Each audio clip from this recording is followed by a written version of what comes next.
This is the Wibble deck, now relaunched as the L deck from Stuff By Bez.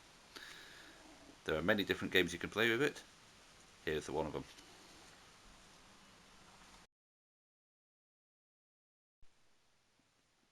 Faybell is a collaborative storytelling game in which you are working together to weave a story one sentence at a time using the cards as prompts. The first thing we need is 4 story elements to include in the story, and these come from the cards. So the first card, somebody's got to suggest something starting with TC, so maybe a tiny cat.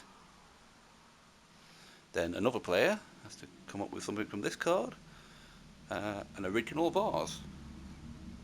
And then we can decide whether that comes before or after the tiny cat. Let's say afterwards. A third marriage. And an energetic lumberjack. Let's say that comes there. So here are 4 elements for the story. A tiny cat, an energetic lumberjack, an original vase, and a third marriage. These cards stay out as a reminder to the players of what they've got to try and include in the story. And then one player just starts the story by saying one sentence, such as, "At the edge of the town there was a deep dark wood." That's the end of their sentence.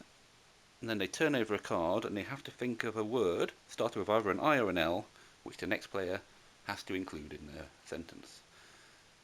It could be a helpful word that guides the story, or it could be a really challenging word to see how they deal with it.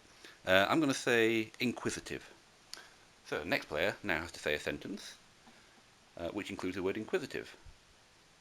So they could say, "In the town there lived a tiny cat who was really inquisitive and wanted to find out what was inside the deep dark forest."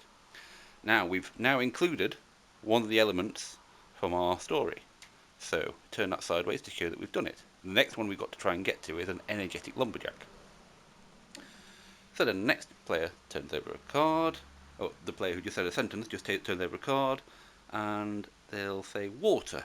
So the next player has to say a sentence, including the word water. And you carry on like that. Everyone tries to continue the story, one sentence at a time. When you include a story element, you turn it sideways. When you've managed to do all 4 of them, then you keep on doing sentences and try to come up with a satisfying end for the story. And then any player at the end of their sentence can just say "the end" to finish off the game. And you've created a story together, and if anybody's happy with it, you all win.